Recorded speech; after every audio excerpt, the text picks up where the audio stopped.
Dear all, good morning or good afternoon, depending on where you are at the moment. My name is Marek Stis. I'm head of emergency programs at PIN headquarters in Prague, and sincerely welcome to all of you to this global PIN webinar on the facts about COVID-19 and the vaccination. This webinar is coming in a topical time when vaccines are becoming more accessible and available in many countries globally. Many of us are taking the jabs. Some are still possibly undecided whether to do so. And we also see quite a few countries getting out of the pandemic slowly, and particularly due to the vaccination efforts. But at the same time, what we see in Southeast Asia, in countries like India, Nepal, and the neighboring countries, is a massive surge of the cases and death. And there are fears that these quite unexpected outbreaks and new variants of the virus might occur in other countries of the world as well. And as you might know, the Czech Republic went through this bitter experience earlier this year with unfortunately many deaths in here. So I am very happy that I can welcome with us today our esteemed guest, the Czech doctor and scientist, Dr. Jan Trnka. I'm really grateful that Dr. Trnka found the place in his busy schedule to be with us today. He's a Czech doctor, biochemist, and university teacher. He's also a publicly active person. He was doing many public appearances during the pandemic. He studied general medicine at medical faculty of Charles University in Prague, and he has doctoral studies in biochemistry and history and philosophy of science at Cambridge, UK as well.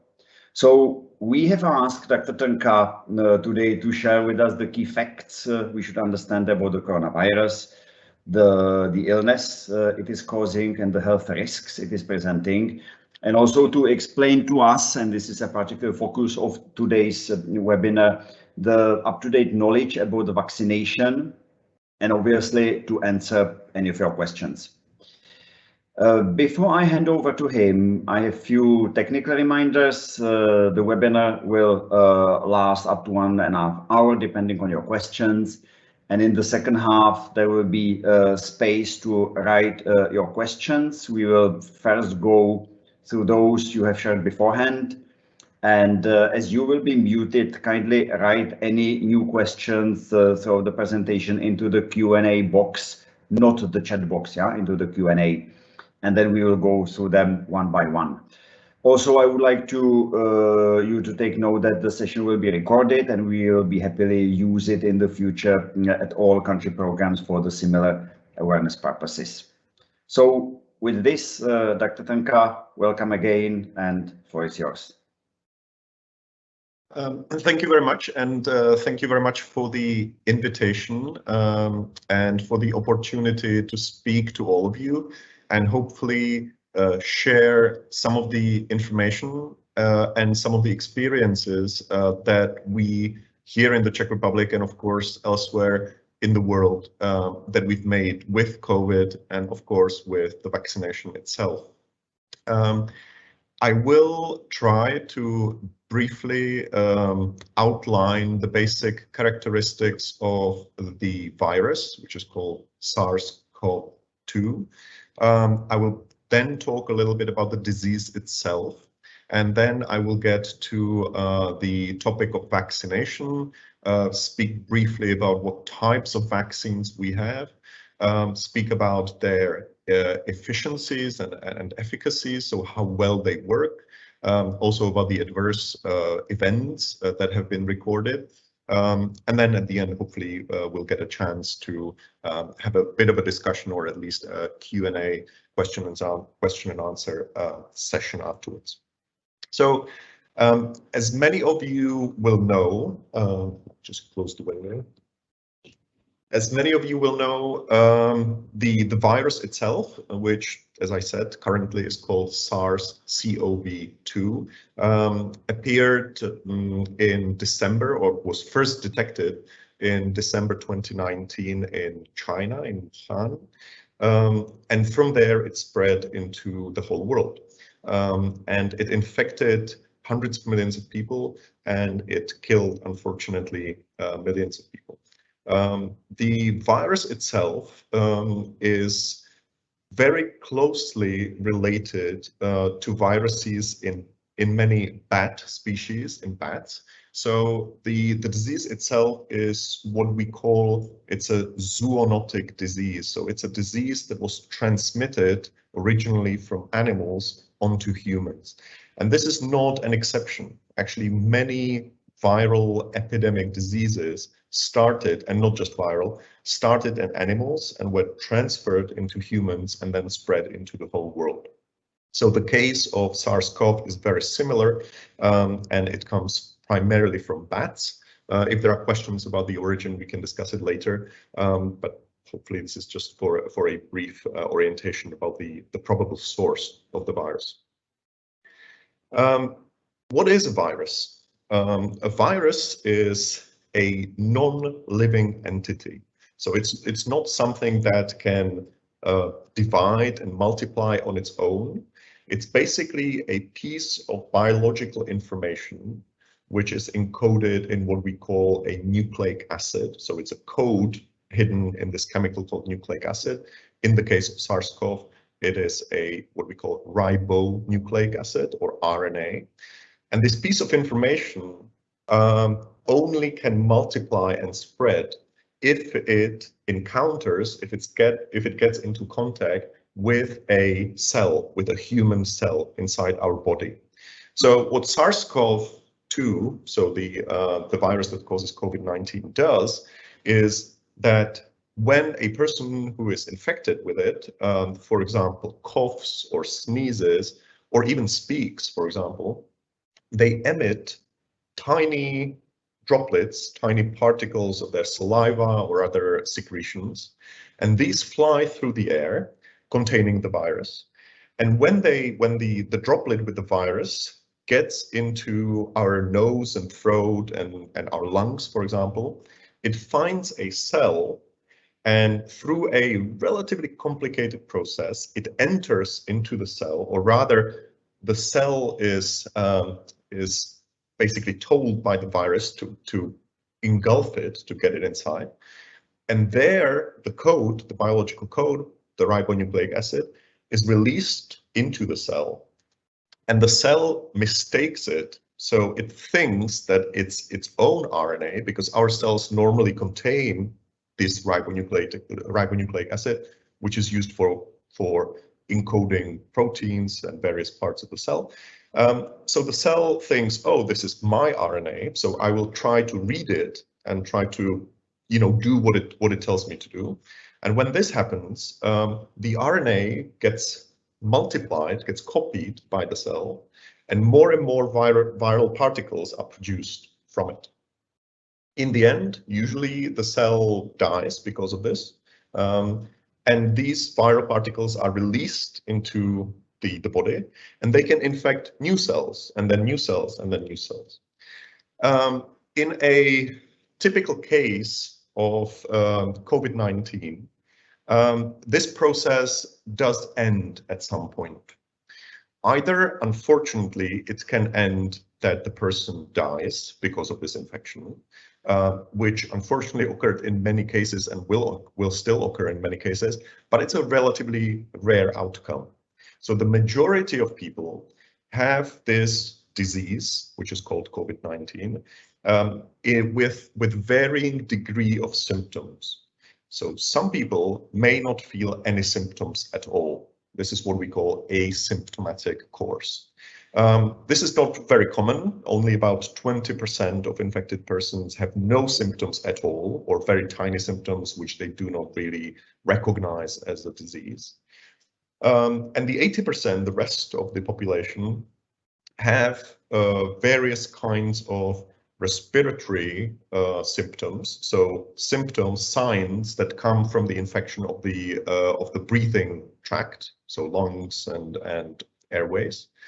And these can range from a simple cough, fever, etc., all the way to very significant inflammation of the lungs, which can lead to complications and potentially death. In the cases where people don't die when they recover from the disease, the recovery is only given by the reaction of the human organism, which develops what we call immune response. So it's a protective response of our immune system, white blood cells mainly, which learn to detect this new virus as something which is a threat and learn how to destroy it.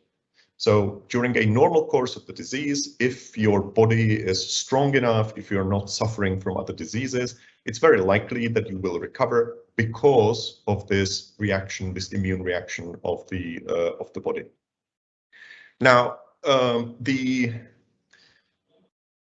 the likelihood of, or the chance, the probability of a severe outcome, which means either very serious infection which requires intensive care or even death, increases primarily with age.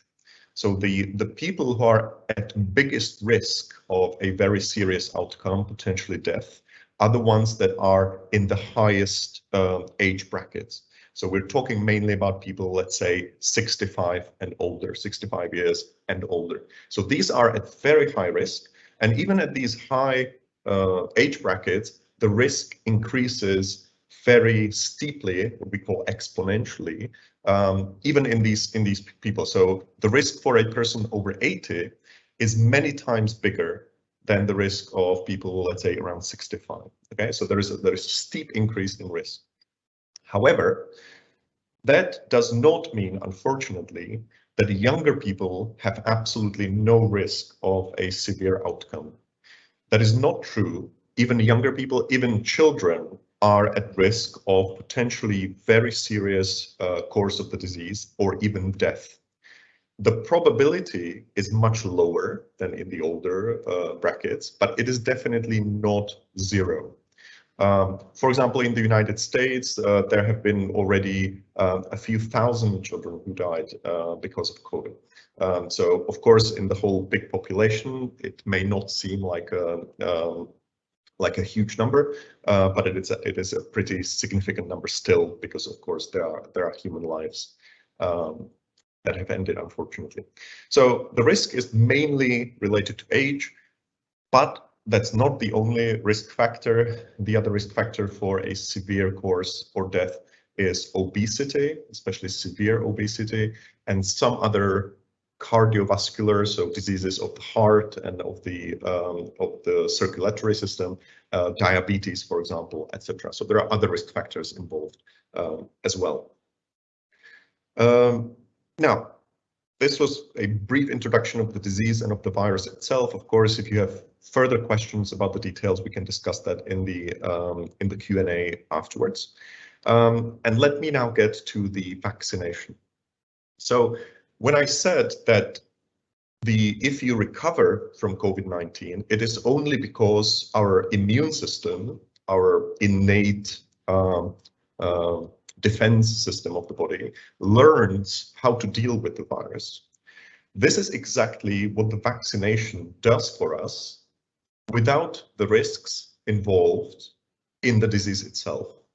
So what the vaccine does is, through various methods, and I will briefly explain how these methods work, it teaches our immune system to recognize the virus much more quickly than it would normally if we encountered it, through an infected person, which means that we don't have to go through the potentially deadly disease, but our immune system still learns how to deal with the virus. So if we compare the risks between vaccination and actually, getting the disease and learning from the disease, the risks are really incomparable. They are much, much, much higher for going through the disease, even at the lower age groups, than getting the vaccine. The most common number at the time now, which is given to the percentage of people who die because of COVID, is around 1 or 2%. Now, again, that's a number which has various complications. So if you are interested in where this number comes from and what it actually means, again, we can discuss it in the discussion. But what I'm trying to say is that the risk of dying from COVID is generally around 1 or 2%. The risks which come from the vaccination are approximately 1,000 times lower. So the risk that you will suffer something bad from the vaccination is at least 1,000 times lower than the risk that you will get something bad, that you will have a bad outcome from COVID. What I haven't said, but is also quite important about the COVID itself, is that many people, and it looks like it could be up to 30%, up to 1/3 of all the people who have gone through COVID, so the disease itself, suffer from what we call a post-COVID syndrome. So it's a chronic disease, it's a longer term disease, which can have many different symptoms. People often have fatigue, so they feel tired. They may not be as able, for example, to do physical activity, okay, because of the damage to the lungs or damage to the heart, etc. So what I wanted to add to the risk of actually having a severe COVID and potentially dying from it, we also have to add this very problematic and very high, very frequent post-COVID syndrome, which have to be added together to see the risk. Now, how do vaccines actually perform this trick?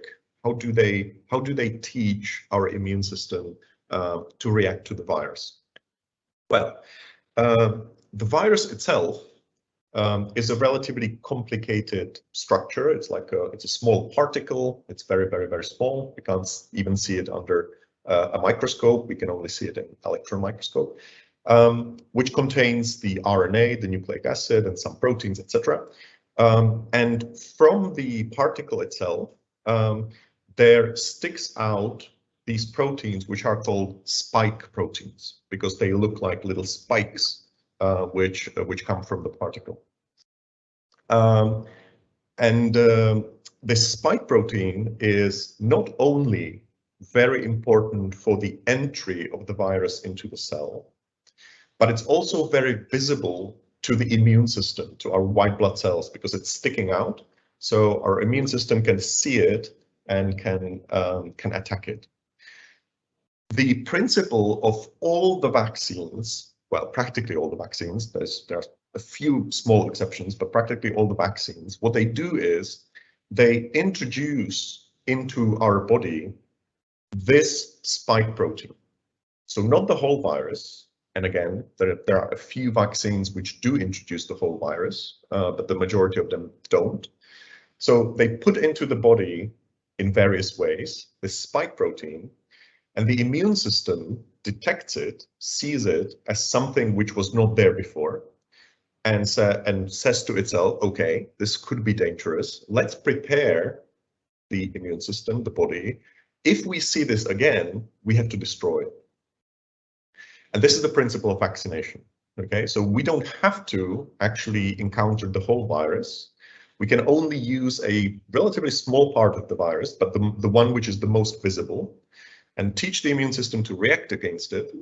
And therefore, when we encounter the virus, the real virus in the environment, our immune system immediately, so it doesn't have to take days to figure out what is going on, but it can immediately react and destroy the virus or destroy the cells which are infected by the virus. Now, there are a few types, a few classes of vaccines. I will start with the ones that are the newest development. So these are the types of, it's a technology which is new to COVID, but has been shown to be extremely effective. And those are what we call mRNA vaccines. So this is, for example, the vaccine produced by Pfizer or by Moderna. Those are the currently available ones. And these vaccines work by using a very short or relatively short part of the nucleic acid of the virus, not the whole thing, but only a small part. which encodes, which has the instructions for the spike protein of the virus. So it's not the whole virus, it's just the instructions for the spike.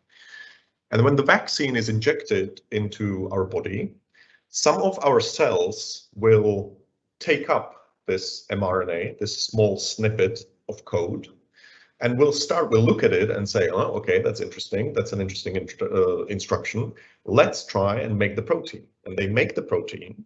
Again, that's just a small part of the whole virus, not the whole thing. It cannot infect anybody. It's a dysfunctional, it doesn't do anything. It's a dysfunctional protein. And the cells produce it and put it on their surface. And again, the immune system, the white blood cells, go around the cell, and when they detect a protein which they have not seen before, they say, okay, there's something wrong here. We have to learn how to deal with this new protein. And this is the post-vaccination immunity based on the mRNA vaccines.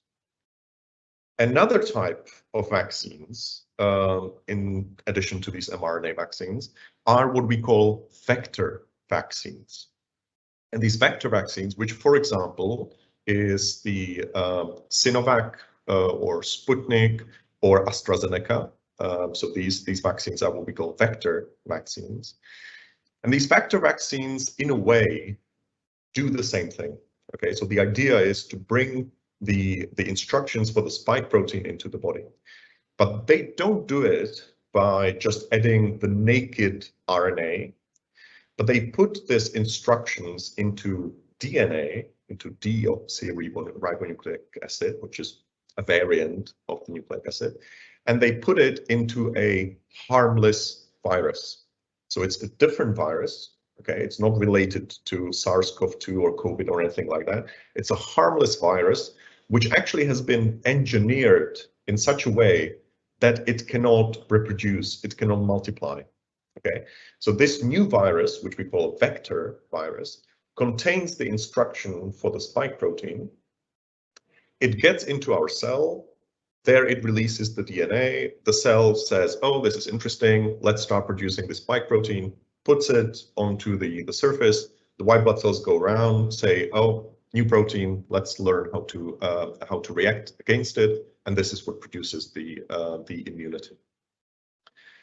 The final type of the vaccine that I want to talk about is probably the oldest technology, which is called inactivated virus. This is basically a vaccine where we produce a large quantity of the actual SARS-CoV-2 virus in a laboratory, and then inactivate it, make it harmless, make it impossible for the virus to replicate. And then this inactivated, basically dead virus is injected into the body with some other chemicals. And again, the immune system goes around these bits of the inactivated virus and learns how to react against it. So these are the three main classes. The inactivated virus is, for example, the Sinopharm, one of the Chinese produced vaccines. That's an inactivated virus vaccine, as I say, one of the oldest technologies that are available. There are some other types of vaccines, for example, subunit vaccines, which don't produce the whole virus, but only a little bit of the protein. But again, if you are interested, we can discuss it in the Q&A. At the time, in the world, there are about 10 vaccines which have been approved in various countries for either emergency or full use in humans, so for vaccination. And I don't have today's data, but I think there are approximately 100 other vaccines that are being developed all over the world. So we are talking about very large numbers of existing and developing vaccines, which most of them use one of these technologies that I mentioned. The important thing to say is the final end product or the result of the vaccination is the same in all these vaccines. So even though the technology is different, the final result is that our immune system is ready to encounter, to see the virus very quickly and destroy it. So regardless of the actual technology, of the actual way how we teach the immune system, the end result is the same. You may have seen the numbers for what we call efficacy or protection, the percentage of protected people for the various vaccines. And you will probably know, if you've seen them, that they differ. So we do have different protection levels, let's say, and I will explain that it's not quite true, but we do have different numbers for different vaccines. However, the standard way of measuring the efficacy, so how well the vaccine works, the efficacy of the vaccine, is to take a group of people, volunteers, divide them into two groups. Usually these groups of people are very large. So for example, in the case of the Pfizer vaccine, Pfizer-BioNTech vaccine, it was about 40,000 people. It's a very, very, very, very large group of people. And this group of people is randomly divided into two groups. One group, and it's very important to say that nobody knows which group gets what, or not nobody, but the people who deal with the patients don't know whether they are injecting them. So this one group is injected with the actual vaccine, and the other group, randomly selected, is injected with what we call placebo. So it's an inactive substance. It's not the real vaccine, but let's think of it as they just get an injection of water, okay, or whatever, something like that. All right. And the idea is, in this clinical trial, so this whole thing is called a clinical trial, and the idea is that we observe how many people become infected in either of these two groups. If in both groups the numbers of infected persons over some period of time are the same, that would mean that the vaccine has no efficacy. It doesn't work, right? Because if no matter whether we injected them with the real vaccine or with water, they get infected with the same probability, that means that the vaccine doesn't work at all. If, on the other hand, we get many fewer infected in the ones who received the vaccine compared to the ones who received water or placebo, that means that the vaccine actually works, okay?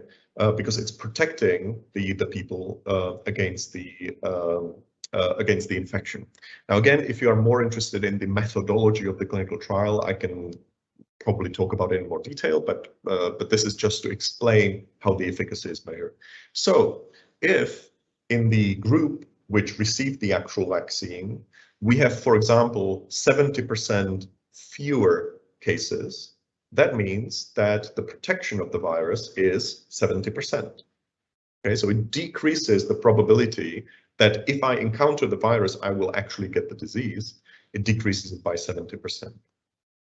Now, what do we mean by getting the disease? This is a very important part of the clinical trial methodology, and it's important to understand the numbers. The standard measure of getting to the disease in the clinical trial is that you get symptoms. Okay, so in the clinical trial, basically they tell all the people, the 40,000 people, they tell them, if you have any symptoms of COVID, let us know. Okay, call us and let us know that you have symptoms. And then they measure the proportion of how many people got the symptoms or not. But getting symptoms, which can be very mild, is a different measure of efficacy, of how well the vaccine works, compared to, for example, having a severe outcome or even dying of the disease. Okay, I will try to explain that. Well, actually, maybe the best way to explain that is that while the protection, the efficacy of most vaccines is somewhere between 50% to 95% or something like that, that's the spread of the efficacies with respect to symptomatic disease, so just having symptoms. The efficacy, the protection rate, with respect to very severe outcomes, so an outcome where you have to go into the hospital or even that you die, is very close to 100%, between 90 and 100%, for all the vaccines that at least we have data about. So the vaccines are very, very, very good. All of them are very good in preventing death or very, very severe outcome which requires intensive care. Where they differ is whether they prevent even, mild infection, that you have a bit of a cough or something like that. So there is a spread there. The vaccines differ there. But if we look specifically at death or very severe outcomes, they are all very effective, okay, around 90 to 100%. So this is just to explain that even though we get different efficacies, that doesn't mean that it makes a lot of sense to pick and choose, to say, oh, I want the vaccine that is, 95% or whatever. If you can choose, fine, that's not really a problem. But what I'm trying to say is that all the vaccines that we have public data about are very good at preventing the serious outcomes and potentially death. The various vaccines also have different vaccination schedules. Some of them are only given in 1 dose. Most of them are given in 2 doses. So the first dose of primer and the second dose, which is a booster.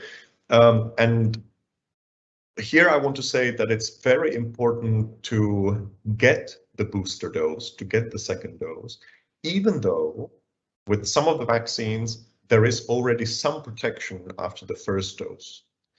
But what the current outbreaks of what is sometimes called the Indian variant, it's not, it was just detected in India. What it's showing us is that the protection of the only 1 dose may not be enough to protect against some of the variants that are appearing. So it's always very important to complete the whole course of the vaccination and not rely only on the 1 dose, if the schedule, of course, contains 2 doses. So the real complete protection only comes after a short time after the second dose, short time being about 2 weeks. Right. Yeah, adverse events. That's an important chapter that we need to talk about.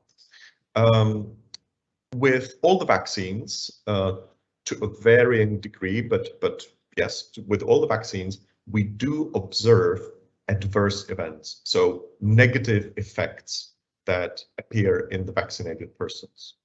What are they? The most common ones are very mild. Okay, so if you receive a vaccine, you are very likely to have 1 or 2 days your arm is going to hurt. Okay, that's a very common side effect of vaccination, and this is not specific to vaccination against COVID. Many of you, most of you will have had some vaccinations, and you know that with some of them, your arm is going to hurt.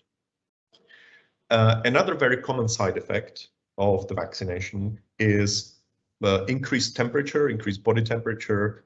You may have fever, and you may feel like you have a flu or something like that. Okay, usually, or in most people who receive the vaccine, this only the duration of these side effects is usually only 1 or 2 days. Okay, so it's a short period of when people may not feel very well. Now, these side effects do not mean that you've become infected with the virus or something like that.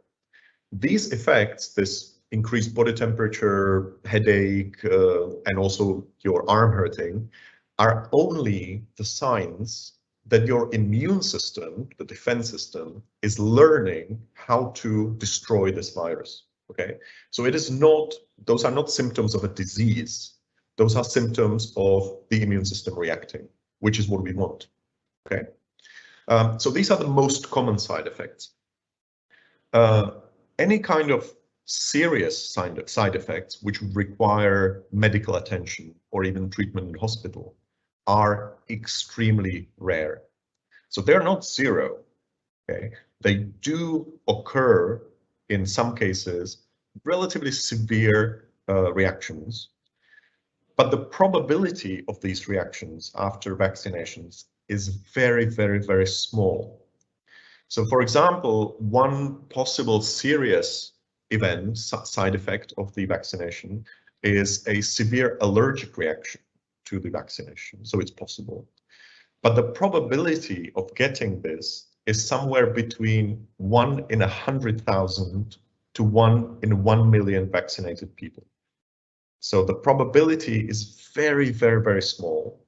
And moreover, if the vaccine is given in a appropriately equipped medical facility, it's very easy to treat. So this severe allergic reaction, which is called anaphylactic shock, is very easy to treat if you are in the medical facility. This severe allergic reaction occurs without exception in the first 30 minutes after receiving the vaccine.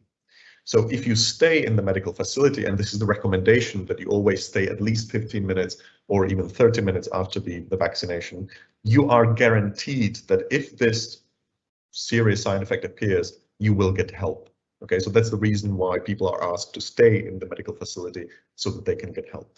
But as I say, this potentially serious side effect is very improbable. The probability is very low. As I say, the rate is about 1 in 100,000 to 1 in a million. So it's a very small side effect. The thing that has appeared with with two vaccines is the risk of thrombosis, which means the inappropriate blood clotting in the body. Okay, it's a problem with blood clotting. This, again, very rare side effect appeared in the case of the AstraZeneca vaccine, and it also appeared with the Johnson & Johnson or Janssen vaccine. So these two vaccines have been associated with a risk of thrombosis, blood clotting.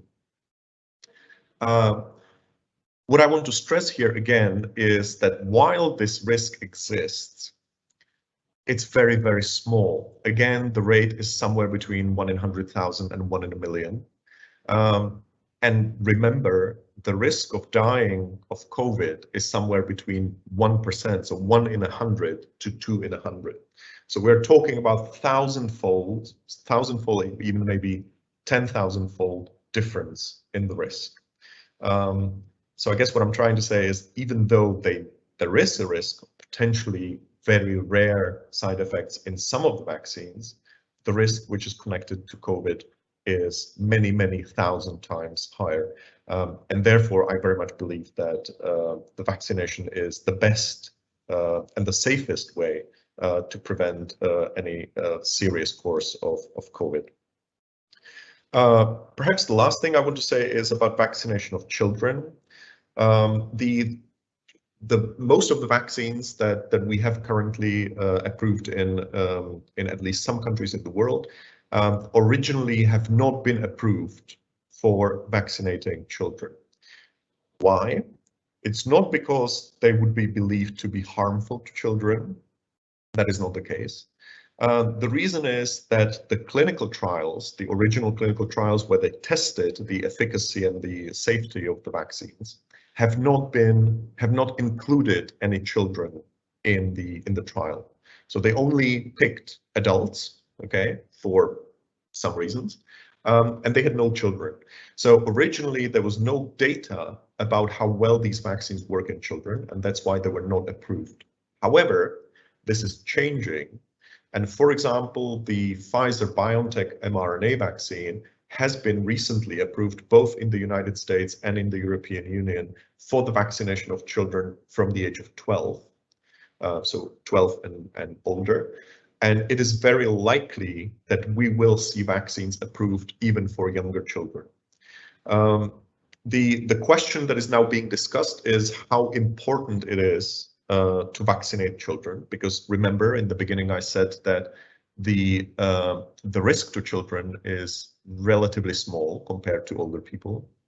However, the risk to children is not zero. So the vaccination of children will protect Firstly, it will protect the children themselves, but also children are very capable of transmitting the virus because often they don't have a lot of symptoms. So they are actually very good at transmitting the virus without anyone noticing. And if the children are vaccinated, then the likelihood of transmitting it to, for example, to their parents, grandparents, etc., is much lower. All right, I think, okay, I think it was about 40 minutes, so I will stop here. Hopefully I've provided enough information for an interesting Q&A session or discussion. So yeah, I'm happy to answer questions. Dr. Trnka, I would like to start with a surprise question from my side. We have heard a lot what we know about COVID-19, about vaccination, but what is it we do not know yet? What are the gaps potential gaps in our understanding of the disease and of the vaccination? Thank you. Right.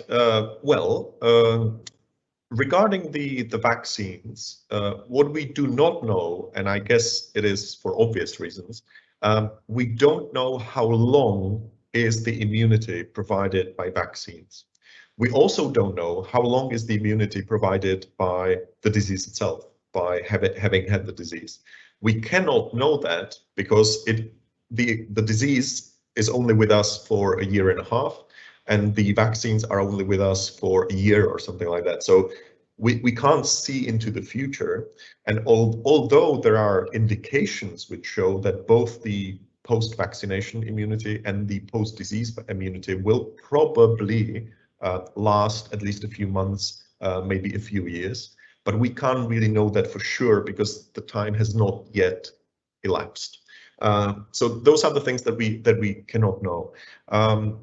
Of course, we cannot also know if there are some longer-term side effects. We can't know that because the time has not yet elapsed.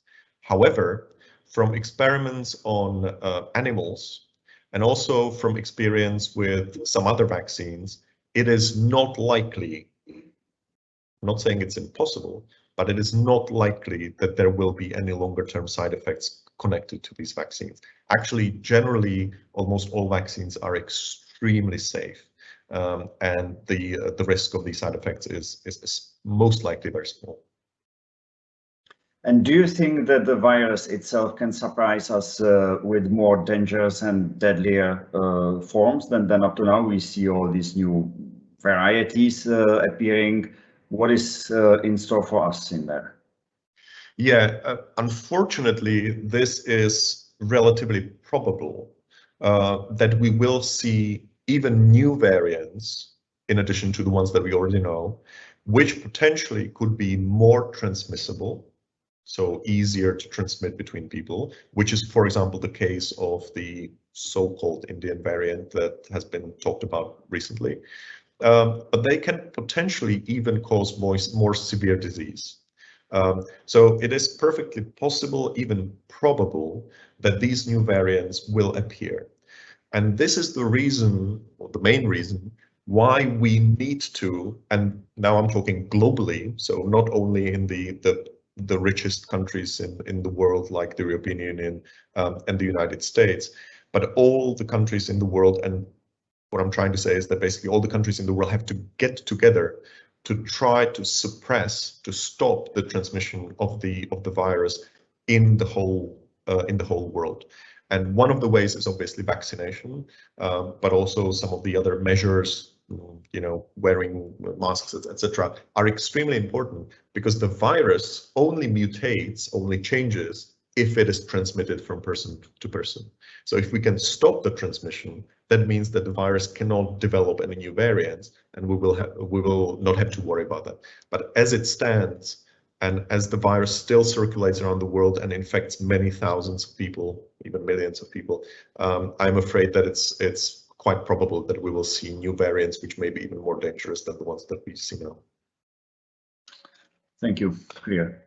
Now to the questions from the audience. You have explained about the vaccination for children, but there are questions about vaccination for the pregnant and lactating women.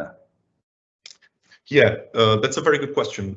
Again, in the original clinical trials, there were very few women involved in the clinical trial which were pregnant or lactating or breastfeeding.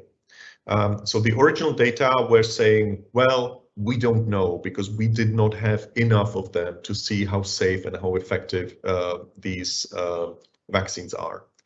Since then, we have much more data now because in many countries, for example, in the United States, there have been actually many women who were pregnant or breastfeeding that have been vaccinated. And we now know that the vaccines are both effective and safe for pregnant and especially breastfeeding women.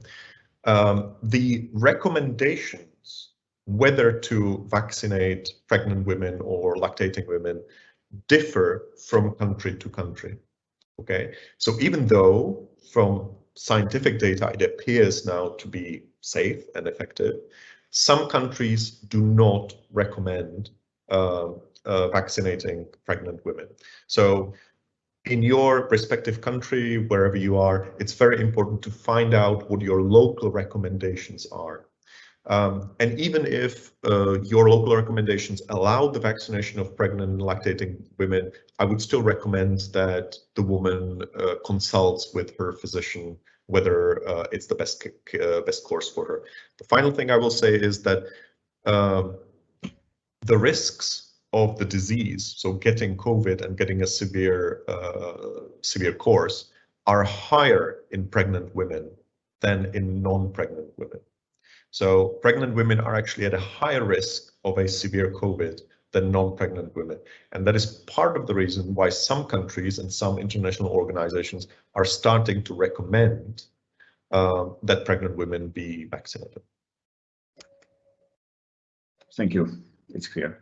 There was another group of questions about the relationship between a person who was infected and went through COVID-19 and vaccination. So in particular, whether it's necessary to take antibody tests before the vaccination, what's the time lapse, ideal time lapse between the end of the disease and the symptoms and the vaccination, and anything else what you could say in this regard and your recommendations. Right. Regarding antibody tests, antibody tests are currently considered as not very useful in, well, I would say almost for anything, but they are not recommended before you go for vaccination because we do not have any scientific evidence at the time, which would say that if you have so many antibodies in your blood, you are protected and therefore you don't have to be vaccinated. We don't have this data, okay? It is not available. So the current recommendation is that even if you have gone through COVID, you still get vaccinated and you may get the vaccine already 2 weeks after the end of symptoms, okay? So that is a very short period of time.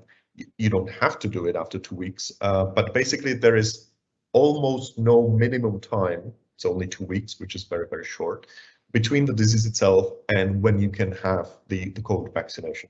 So it does not mean that having had COVID somehow puts you in a risk or something like that if you do get the vaccine. That is not the case. We do not have any data that would suggest that. So it's safe to be vaccinated 2 weeks or more after having COVID, and it is recommended if the vaccines are available, because of course there are countries which prioritize because they don't have enough vaccines, so they prioritize and say, well, the people who had COVID can wait because they have some immunity already, so they can wait, and we will first vaccinate the ones who have not had COVID, which is understandable, but it is not based on biological considerations, but it's more logistics. It's more the availability of the vaccines. So to summarize, if you had COVID, approximately 2 weeks after your symptoms ended, you may be vaccinated, and it is recommended that you are.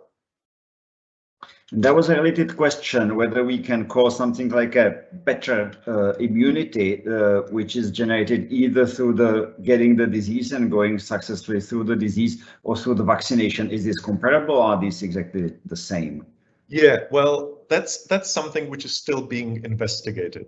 So there are some scientific studies which say that which show that the immunity from vaccination is better in some respects. Okay, so it is more reliable, it is higher than in people who have gone through the disease in some aspects of immunity. And then there are studies that in some other aspects of immunity, the disease provides a better immunity. It's a complicated question, and I will just say why it's complicated. Because the immune system that I talked about, this defensive system of the body, has many different components. Okay, it's not just one thing, but it has many different components. It has antibodies, it has some T cells, what we call T lymphocytes, some B lymphocytes, and all sorts of things.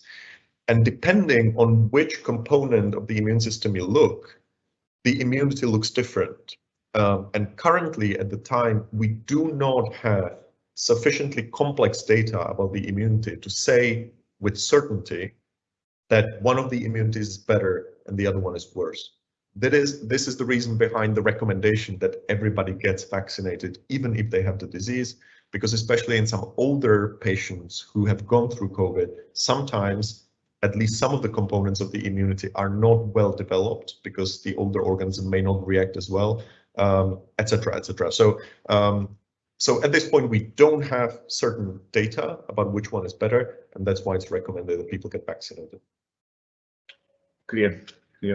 The colleagues were also interested about understanding the risks. You explored a lot on this, but people were asking about the allergies and contraindications. There was a specific question whether there are any contraindications for vaccination, whether it's relevant to all types of vaccine or only some of them, whether there's any precautions related to the age.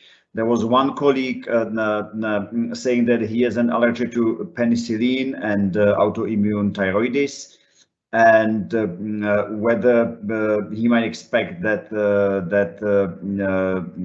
he might get some allergic reactions or other side effects. Right. So the absolute contraindications, so that means the absolute reasons when you should not be vaccinated, are basically only two. One is a proven allergic reaction to the specific vaccine. So not any vaccine, but the actual vaccine that you are getting. Okay.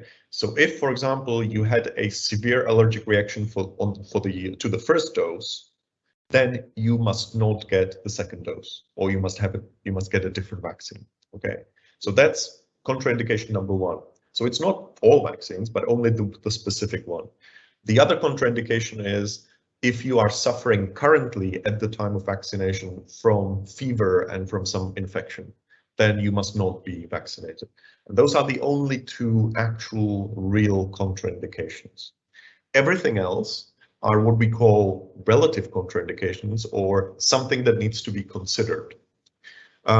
In general, if you had a history of severe allergic reaction to anything, but when I say severe, I don't mean, for example, hay fever that just sneeze a little bit or something, but a severe reaction which required medical attention to anything, then it's important that you inform the physician who is administering the vaccine, and they will tell you to wait after the vaccine at least 30 minutes in the office. Because as I said, if there is a severe allergic reaction to the vaccine, it will occur within 30 minutes. So they can help you immediately. So if you have had an allergic reaction to something else, it is not a reason not to be vaccinated, okay? But it is definitely a reason to be observed for a longer time after the vaccine, in case the allergic reaction occurs.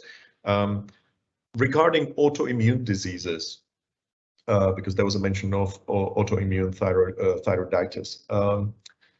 That is a question that I would refer to your respective physicians. So this is something I think it's important to discuss with your physician.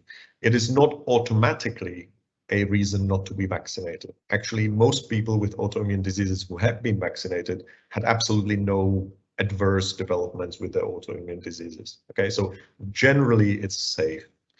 But for example, in multiple sclerosis, or if you are receiving biological treatment for some autoimmunity, I think it's important to discuss it with your physician and plan accordingly how to proceed. Thank you very much. I see we have plenty of questions in the Q&A. So now it will be the last question, which was collected before the session, and then we jump immediately into all these pending questions which you are writing in. Thank you for this. So the last previous two questions were, how often should the vaccination be redone? I think you mentioned this, but maybe to expand a little bit would be great. And can I choose which vaccine I get actually? Right. So regarding the revaccination or getting further boosters, this is currently not needed. So currently there is a vaccination schedule, usually 1 dose and a booster dose, okay, with some exceptions. And currently that's it. Because I said that the vaccines only exist for a year or less than a year or something like that. So we don't have data how long the immunity actually covers the person after the vaccination. It may be possible in the future, either because of the fact that the immunity goes down, or because there may be variants which are basically escaping the immunity caused by the vaccination. It's possible that in the future we may need a 3rd dose, maybe even a 4th dose. But currently, it's only the 2-dose schedules with some exceptions where there's only 1 dose. And sorry, the other question was? The other question was on on whether I'm free to choose, or whether I can choose a vaccine I get, or whether you would recommend actually which vaccine to take at this stage, if there is a choice of vaccines, obviously, in the given country. Right. So yeah, I think the biggest question is if you actually, because in most countries it is impossible to choose. In most countries you get what you get because of course there's not enough vaccines to vaccinate everybody. So first of all, I would not recommend waiting for some other vaccine. Okay, so if you come to the vaccination center and they say, well, we have 2 vaccines, pick one, then you can choose. But if they tell you, well, we have this vaccine, but if you don't want it, then wait a month and we'll get you another one, I would very much recommend everybody that you don't wait, okay? Because the waiting may increase your risk that you will be infected and that you may have an adverse course or even potentially die from the disease. So please do not postpone the vaccination because you want to choose a different vaccine. Now, if you do have a choice in a way that you don't have to wait and you can just pick whichever one you want, that is a very difficult question to answer, okay? Because there are advantages and disadvantages, so to speak, to some of the vaccines and some of, so it's very difficult to choose. It is true that the mRNA vaccines, which means Pfizer, BioNTech, and Moderna, do tend to have higher efficacy, higher protection, especially if we talk about these mild diseases, okay? So for the severe disease, it's approximately the same for all of them, but for mild disease, the mRNA vaccines have a higher protection, okay? So that is true. For AstraZeneca and Johnson & Johnson or Janssen vaccines, we know that there is this very small risk, but existing risk of thrombosis, of blood clotting. And these vaccines in many countries are not recommended for younger women. Okay, so depending on the country, usually women below the age of 50 are generally not recommended to receive the AstraZeneca or Johnson & Johnson. But again, the risk is very, very small, and I would definitely not postpone the vaccination because of this. Only in case they give you, we have these 10 different vaccines, just pick one. which I think is an unlikely situation. But if that happens, and if you are a woman below the age of 50, then yeah, I would probably choose the mRNA vaccine or one of the mRNA vaccines. But again, I would not recommend postponing vaccination because of that. Thank you. It's clear. Now, I'm going to the questions in the Q&A box. And there were questions about after the vaccination, whether if I'm infected, whether symptoms will be more or less severe. I think you export on this, but there was a question: when I am vaccinated, I still get infected. What is my infection rate, and whether I might become actually an agent and spreading the virus further? Right, that's an excellent question. So if you are fully vaccinated, it is possible still to be infected with the virus. Okay, because as I said, the protection rates, which range from, let's say, 50 to 95% for the various vaccines, are for an infection with symptoms. So at least some symptoms, you're coughing, you're having fever, etc.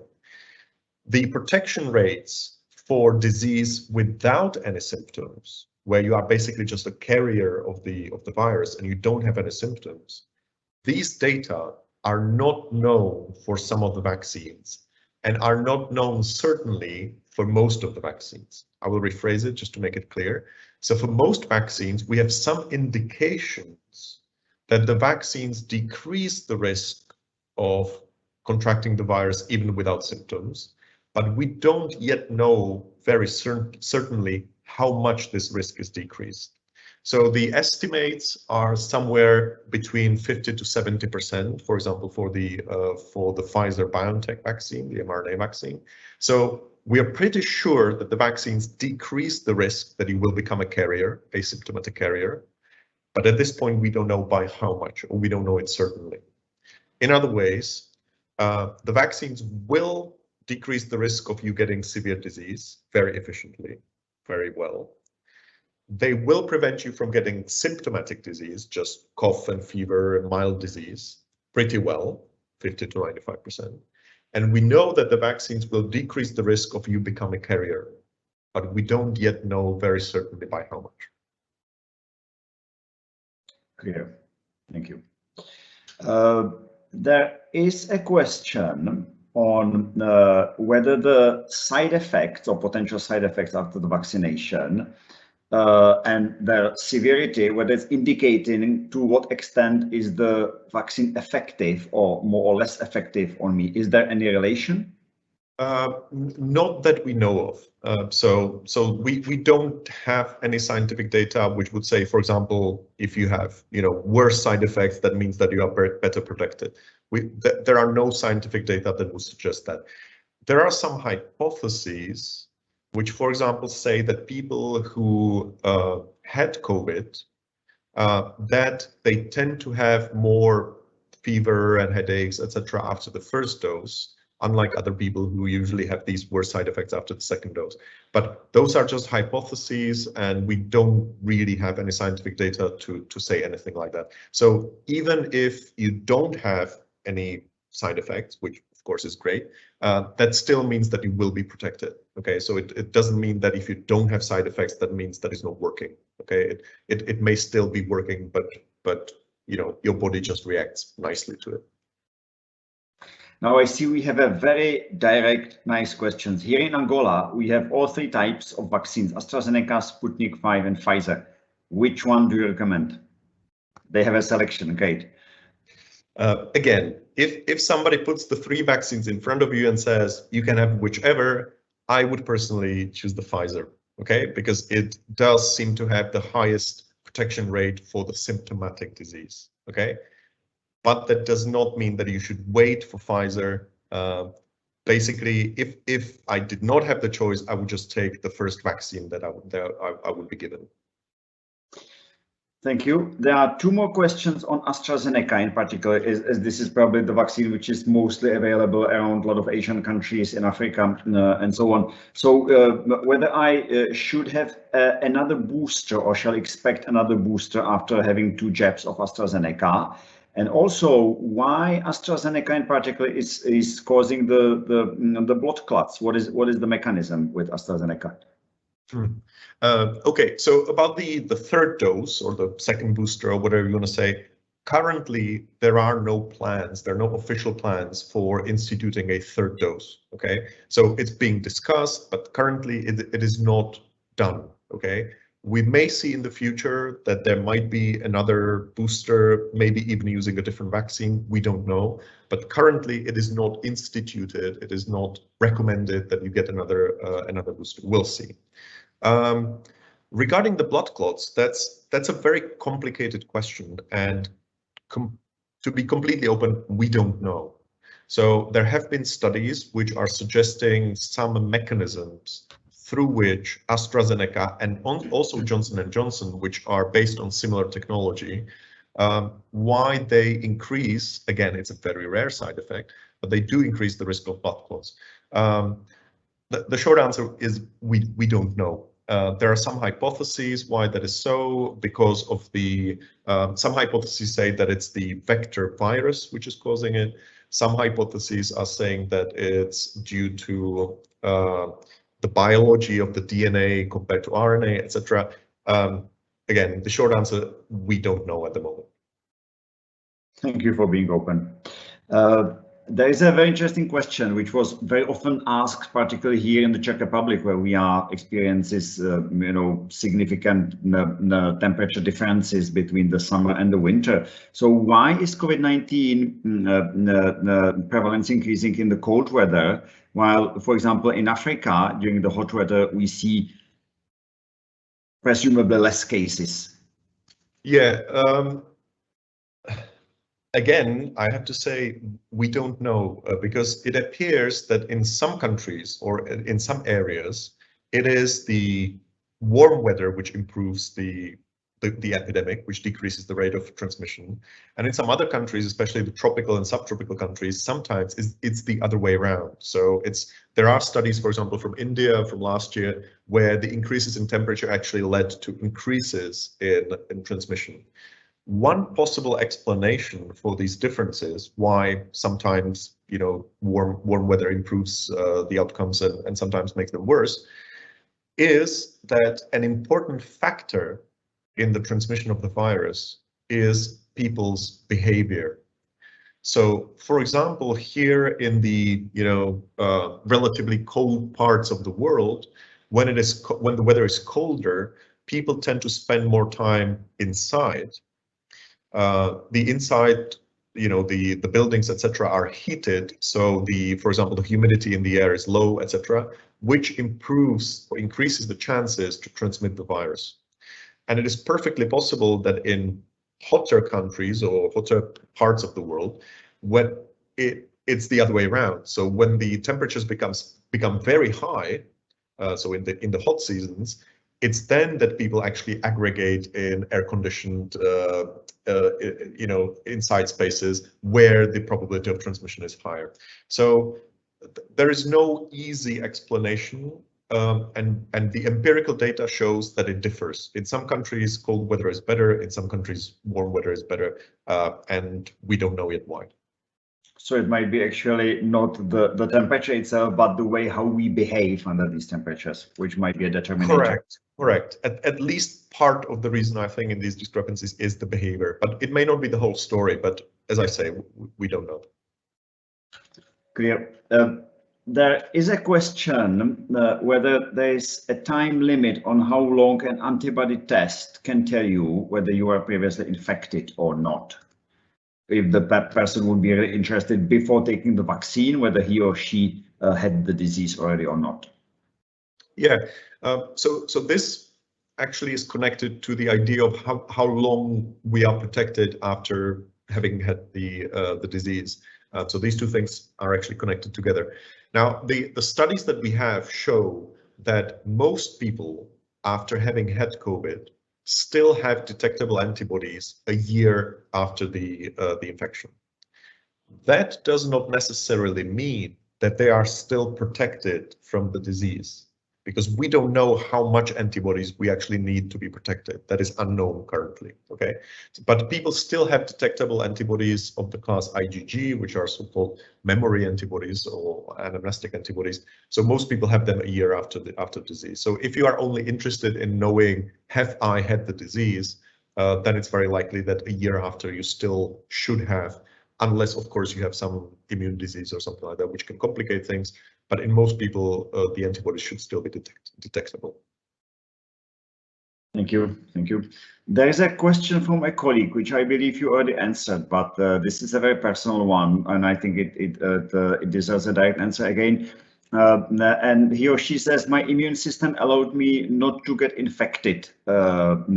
So there's a fear whether the vaccination could not do any extra harm, because there was a story that the friend could hardly walk after the vaccination. Now it's getting slightly better. So if I felt that I was really, my immunity system was strong enough, even I believe that despite some encounters, I was not infected, whether I should risk the vaccination.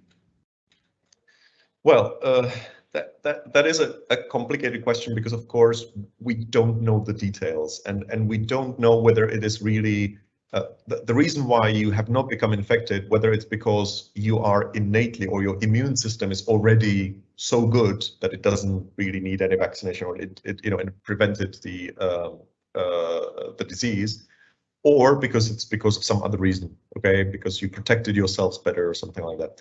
So to the direct question, whether I think that vaccination could do you any harm, I don't believe so. I think the risk from the vaccination is very low, and the fact that you have so far been protected from the disease, I do not believe that it makes it any more likely that you would get some severe side effects from the vaccination. So me personally, I would still recommend that you get vaccinated just to be sure. But of course, every human being is different. We don't know everything about the human body, and it's possible that you are one of the few exceptions in the world who will never get infected by COVID. I'm not saying it's impossible, but I'm saying is we don't know, and therefore I would still get the vaccination.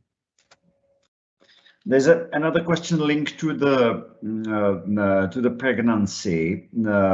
Is there any recommendation to delay the pregnancy after the vaccination? There's a mention that there was a recommendation not to get pregnant 2 years after the vaccination.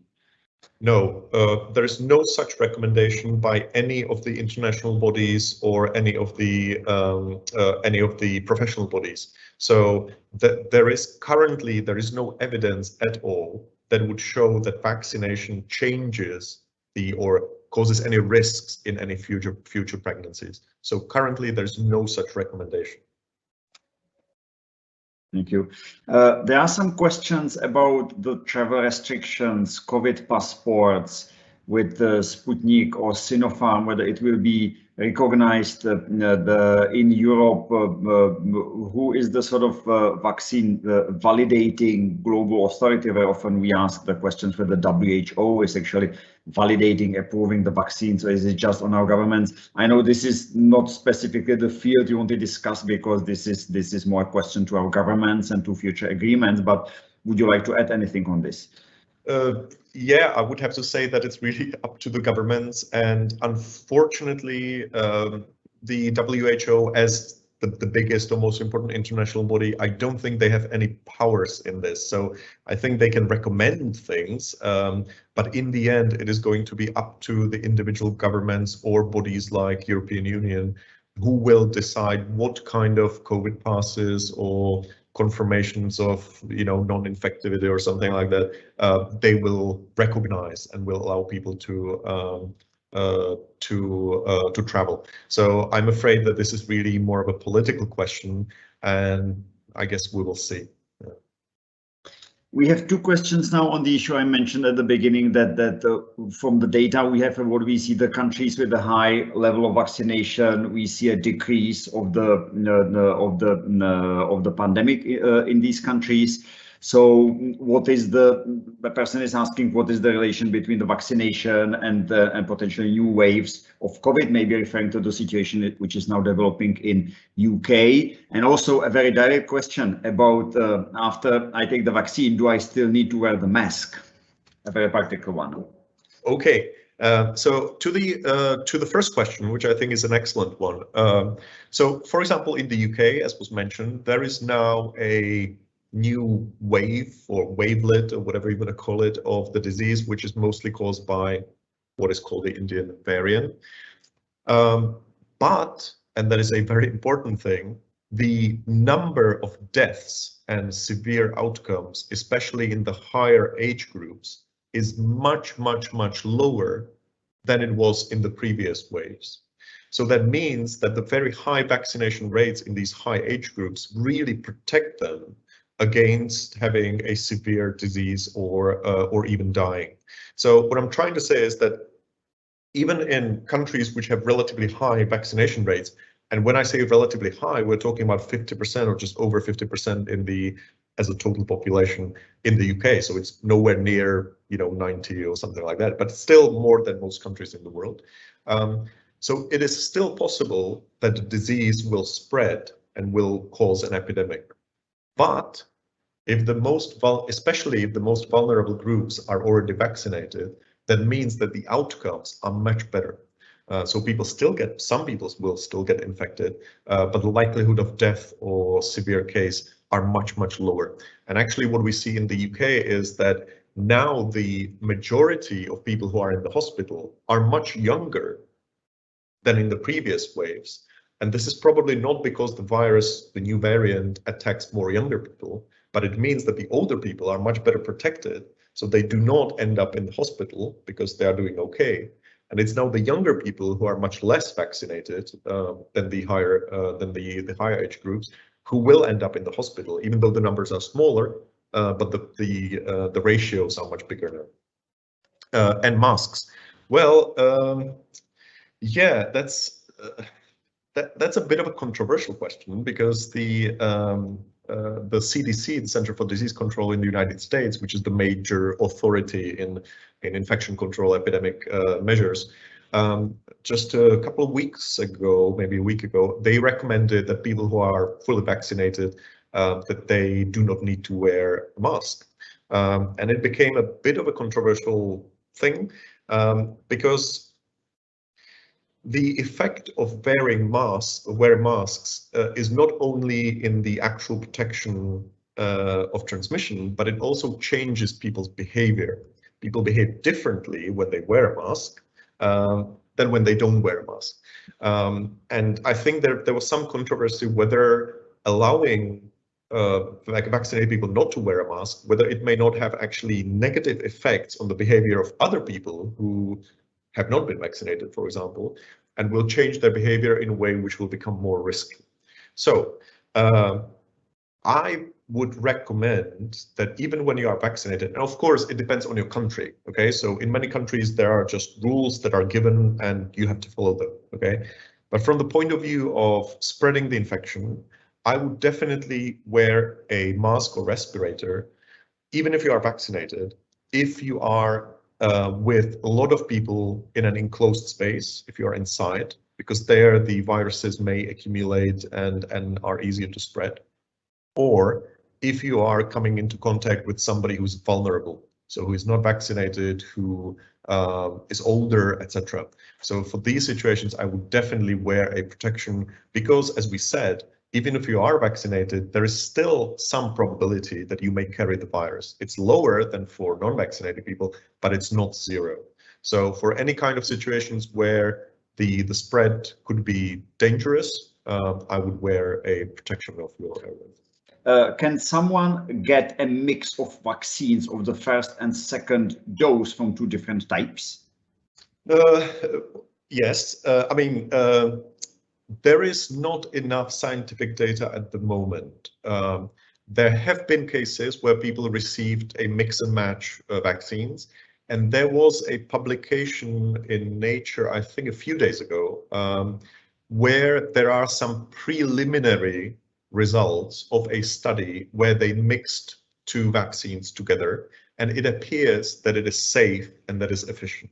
So we have indications that mixing vaccines might be okay, but it's a little bit too early yet to say with absolute certainty that this is fine, okay? But it looks like it might be okay to mix them. Dr. Trnka, there's a very personal question on you. Not really sure whether you want to answer it. It's your choice, obviously. Have you personally received the vaccine? Which symptoms you went through? Yes, I received the Pfizer vaccine, the Pfizer-BioNTech mRNA vaccine, and my symptoms, in addition to the pain in the arm, which after the first dose, I think I had it for about a week, which is quite a bit longer than in most people.